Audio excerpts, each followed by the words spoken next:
Hey everyone, I'm Ikai. Today, I'm running the ultimate AI avatar realism test, and by the end of this video, you'll know exactly which two AI tools to use to make the most realistic AI video possible. So I'm testing 2 image models and 5 AI video models. Wait! Yes, I was originally going to compare 5 AI video tools in one video, but it ended up being way too long. So in this video, I'll test 2 AI image models and the best way to use them. And more importantly, I'm going to reveal a technique in this video that nobody has made public. With this simple trick, you can produce a genuinely hyper-realistic AI video. Best part? It's completely free and it's really easy to do. And if you want more AI video tutorials like this one, hit like and subscribe. Alright, kicking things off, we're testing 2 AI image models, Nano Banana Pro and ChatGPT's Image 2. For Nano Banana Pro, I'm going through Google Flow because Flow gives you free access to it. So I've set up a project here, selected Nano Banana Pro, set the aspect ratio to 9:16, and I'm asking for 3 outputs. I drop the prompt, and now we wait. Honestly, Flow is pretty quick with this. And there we go, 3 images. Let's take a look. First one. I'd say it passes. The lighting and shadow are decent, the facial texture holds up. Overall, it's not bad.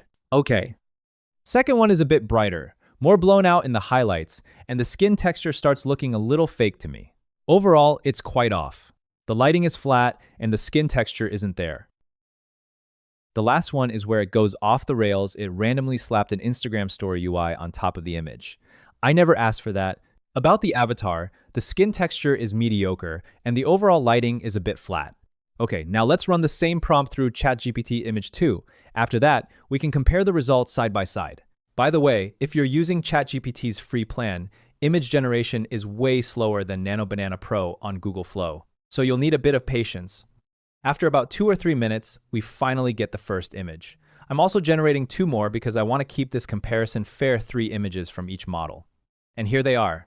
But this is where GPT Image 2 gets interesting. If you don't give it a specific instruction, the images come out almost identical. You can see it right here, basically the same shot. Google Flow gives you variation automatically. This one doesn't. So I had to go back and add a simple line to the prompt, make each image a little different from the last one. And there we go. Overall, GPT Image 2 produces much more natural and realistic results. The hair has better layering, color variation, and light reflection, making it look far more lifelike. The lighting adds depth and dimension instead of looking flat, while the clothing shows more realistic fabric texture and fold. Now let's compare them side by side. GPT Image 2 produces the more photorealistic result. The hair has better strand separation, richer color variation, and more natural light reflection. The lighting also adds depth and dimension to the face, whereas Nano Banana looks a bit flatter and slightly overprocessed. Clothing details, skin rendering, and overall proportions feel more believable on GPT Image 2, and the pose comes across as more relaxed and authentic. If we zoom in on the face, the difference becomes even more obvious. GPT Image 2 preserves much finer skin texture. You can actually see subtle pores and natural variations in the skin, whereas Nano Banana smooths everything out, giving it a more plastic, airbrushed look. And look at the eyes. There's no life in them. These eyes just don't have that spark. Same with the hair. No shine, no layering. The whole image ends up looking flat. Really flat. Sharpness, same story in some areas, the texture just isn't visible at all. And then look a bit further down at the body itself. I had specific requirements for this avatar's physique, especially around the waist. I asked for some muscle definition there. And you can see GPT Image 2 handles it much more naturally, and it stands out much better. For the pants. On Nano Banana Pro, the folds look fake because both sides are almost perfectly symmetrical. But look at GPT Image 2, the folds are far more natural. They're asymmetrical, and that's what makes them read as real. Overall, ChatGPT follows the prompt more faithfully and produces an image that feels much closer to a real smartphone selfie. Hold on. If you're already thinking ChatGPT Image 2 takes this, I've got one more test that might change your mind. Next round of comparison. Let's zoom in and see whether the skin texture actually holds up as realistic. So I've written a prompt using the same image back in Google Flow. This is Nano Banana Pro again. Give it a moment, and here's the result. Now, before I even look at the skin texture, the angle is already wrong. What I asked for was to keep the exact same angle and the same pose as the original shot. But for some reason, it decided to rotate the angle on me. Not happy with that, so I'm going back in with another prompt. What I want the prompt to do is make sure it only zooms in, but not changing my camera angle, because all I want to look at is the texture.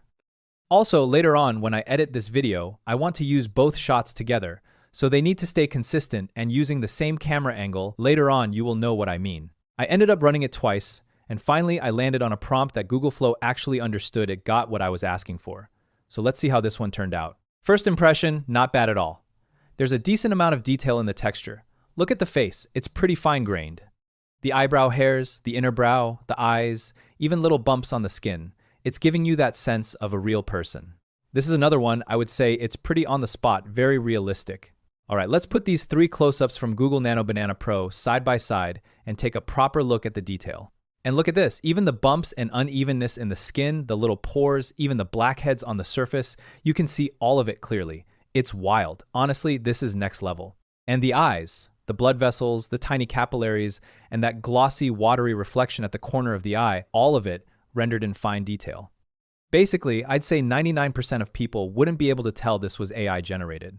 So when it comes to Nano Banana Pro, once you zoom in on these shots, the realism actually jumps way up. Let's put it next to the original for comparison. And this is actually interesting. In the before shot, pre-zoom, the skin texture wasn't clear at all, honestly. It read pretty plastic. But after zooming in, it's a real struggle to fault it. The one thing is, she looks a bit older now. She's not that old in the original, but the zoom added wrinkles, and the hollows around the under eye area got deeper. So the verdict on Nano Banana Pro, before the zoom, I thought the image lacked realism, but once you zoom in, the realism level is extremely high. Personally, I'm very happy with it.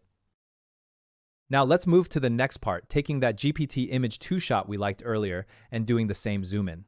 Then we'll look at the skin texture it generates and see which one actually comes out on top. Same setup, 3 images generated. Okay, so with all 3 out, the difference is pretty obvious right away. If you ask GPT image 2 for high realism skin, it's not that it does a bad job, but the eyebrows and eyelashes are clearly fake. One look and something feels off, like they've been smoothed over. And the skin texture reads like one of those hyper-realistic dolls. Pretty fake, honestly. The problem is it's too flawless, too perfect.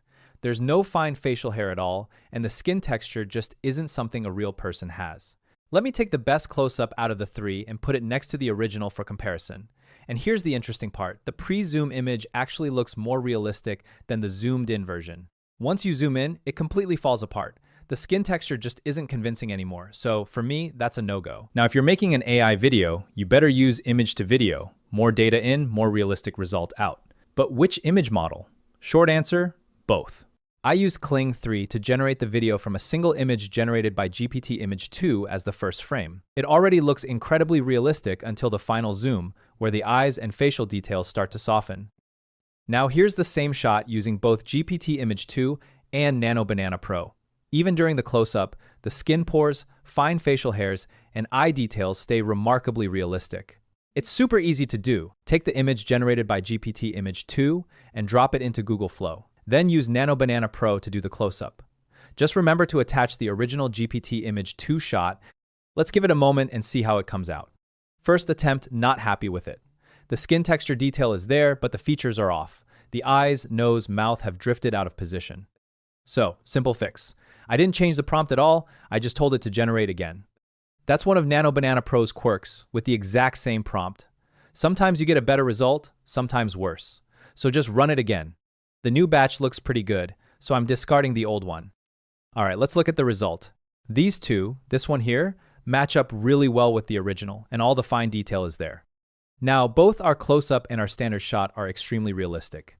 I'm going to use Kling 3 to create the video. I use the standard shot from GPT Image 2 as the first frame, and the close-up from Nano Banana Pro as the final frame. Here we go. Free starter prompt is in the description, plus the links to ChatGPT and Google Flow so you can follow along. And if you want the full workflow, how I actually get realistic AI video end-to-end, that's inside my school community. Links in the description too. Next video, I'm testing every major AI video model to find the one that actually makes realistic video. One of them is going to shock you. Don't miss the winner. Subscribe, turn on notifications, and I'll see you there.